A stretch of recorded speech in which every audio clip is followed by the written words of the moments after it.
What does Will Ferrell say in Anchorman? Ow, now, bro.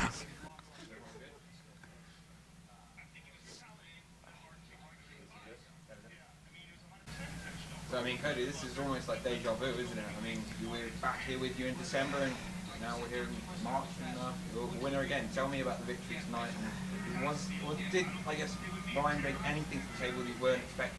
No, absolutely not. I mean, he did exactly what I was expecting, and I'm a little disappointed in myself because I didn't exactly have the performance that I thought I would. You know, I really looked at this fight as like an opportunity for me to absolutely break out and be like, oh, this guy's going to be the next champ.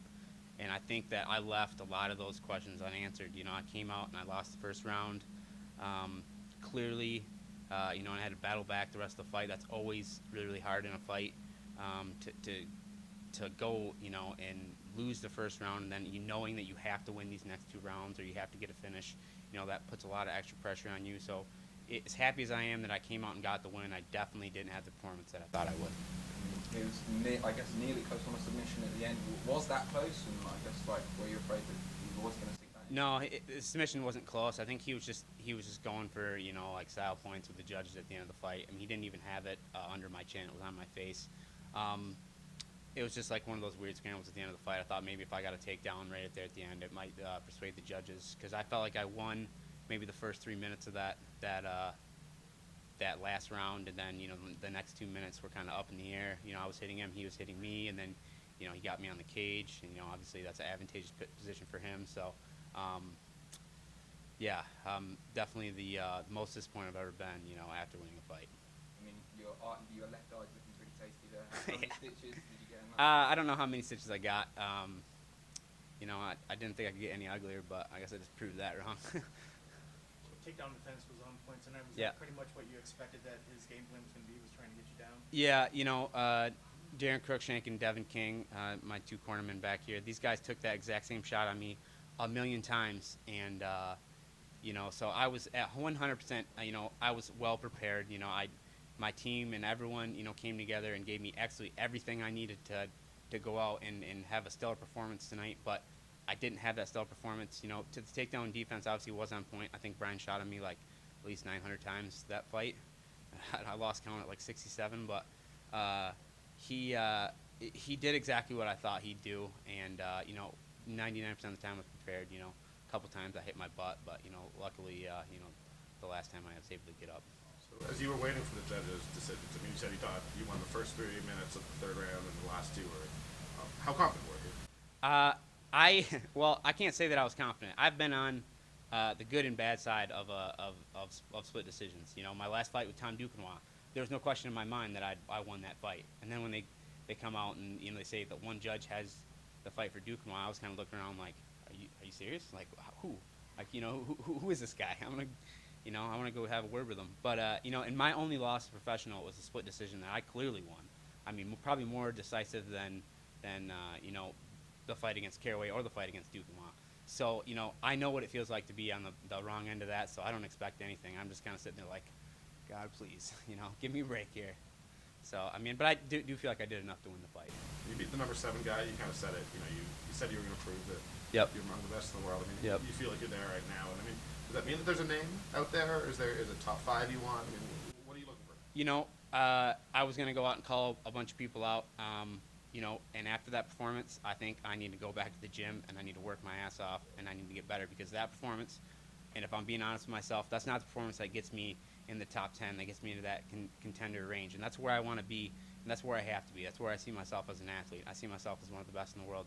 I'm going to be a world champion someday, and the performance I had tonight does not prove that. So I won, but at the same time, in my head, I kind of feel like I lost, because I know that I have more than that. That kind of one of the points. I know you had said that if you beat him, he's number 7. You should be number 7. Yep. It says that you. I mean, I should. I feel like I probably should be number 7 now, but.